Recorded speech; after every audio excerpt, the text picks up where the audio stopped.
नमस्कार सम्पूर्ण भाइ बहिनीहरूलाई आजको कक्षामा स्वागत छ। सामाजिक अध्ययन कक्षा 10 अन्तर्गत एकाइ 3 हाम्रा सामाजिक मूल्य र मान्यता अन्तर्गत रहेको पाठ 4 हाम्रा लोक तथा शास्त्रीय नृत्य our folk and classical dance को बारेमा आज हामी अध्ययन गर्नेछौँ। ल त हामी पाठतिर लागौँ। पाठ 4 हाम्रा लोक तथा शास्त्रीय नृत्य। भाइ बहिनीहरू, नेपाली मौलिक लोकगीत वा लोक भाकाहरूमा आधारित भएर सुर ताल लयमा गरिने अभिनय सहितको नृत्यलाई लोक नृत्य भनिन्छ। सुख दुःख माया प्रीति र यथार्थ कुराहरूलाई समेटेर तयार पारिएको लोक भाकामा आधारित भई प्रस्तुत गरिने नृत्यलाई लोक नृत्य भनिन्छ। जस्तै मारुनी नृत्य, झ्याउरे नृत्य, चण्डी नाच आदि। यस्ता नृत्यले हाम्रा सामाजिक संस्कार, संस्कृति र परम्पराको जगेर्ना र मनोरञ्जन प्रदान गर्ने गर्दछन्। विभिन्न धर्मशास्त्र तथा यससँग सम्बन्धित देवी देवताको चरित्र वर्णन गर्दै गर्ने नृत्य शास्त्रीय नृत्य हो।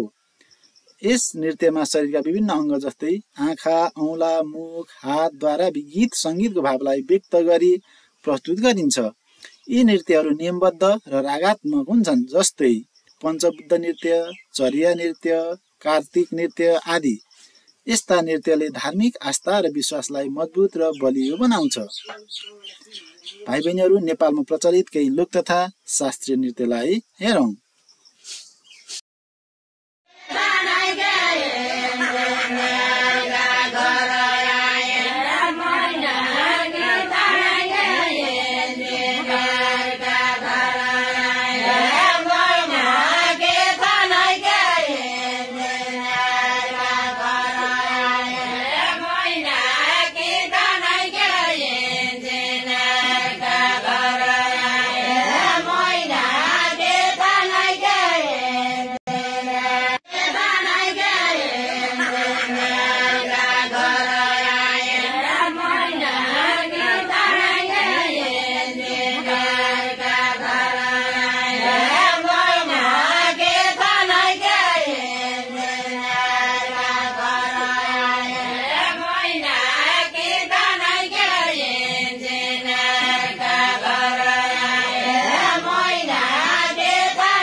खै तपाईँको मुख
नानी तरै छौ हाम्रै दवाली नानी तरै रहेछौ हाम्रै दवाली कहाँ हो नानी घर तिम्रो कहाँ हो माइती मावली नानी त रहेछौ हाम्रै दवाली नानी त रहेछौ हाम्रै दवाली कहाँ हो नानी घर तिम्रो कहाँ हो माइती मावली नानी त रहेछौ हाम्रै दवाली नानी त रहेछौ हाम्रै दवाली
तथा शास्त्रीय नृत्यको महत्त्व।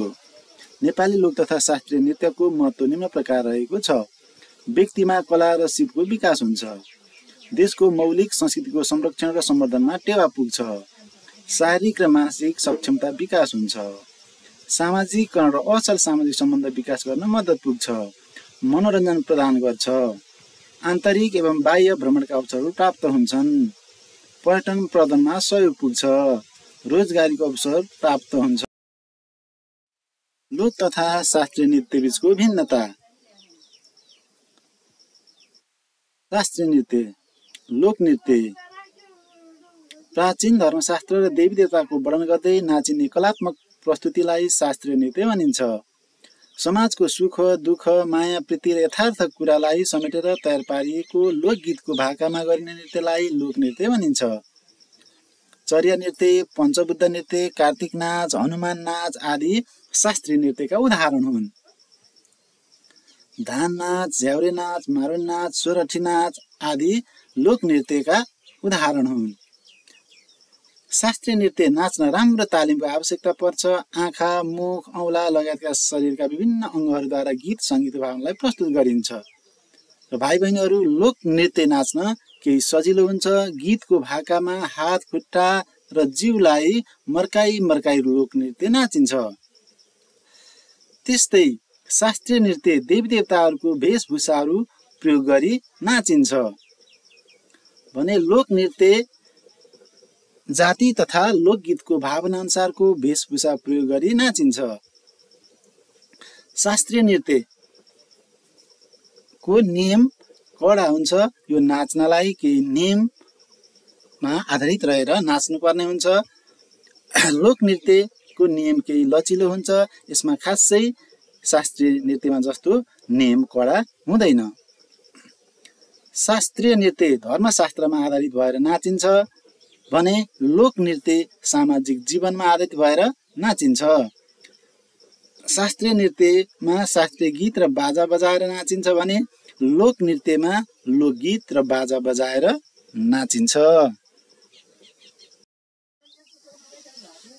लोकबाजा, लोकगीत र लोकनृत्य एकअर्काका परिपूरक हुन्। यस भनाइलाई पुष्टि गर्नुहोस्। भाइ बहिनीहरू, हाम्रो अभ्यासमा यो प्रश्न दिएको छ।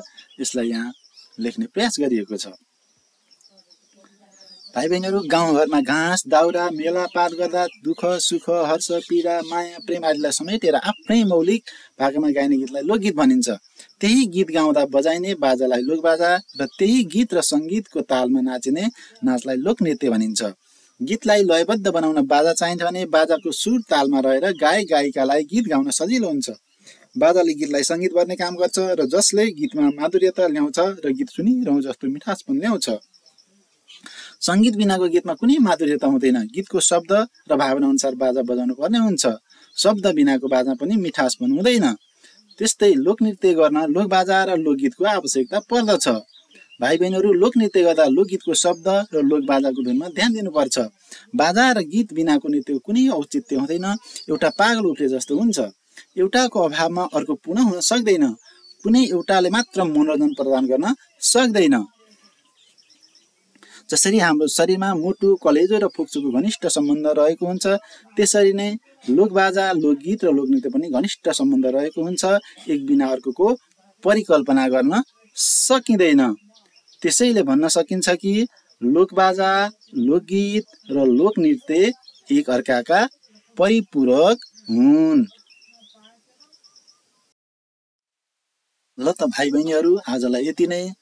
धन्यवाद।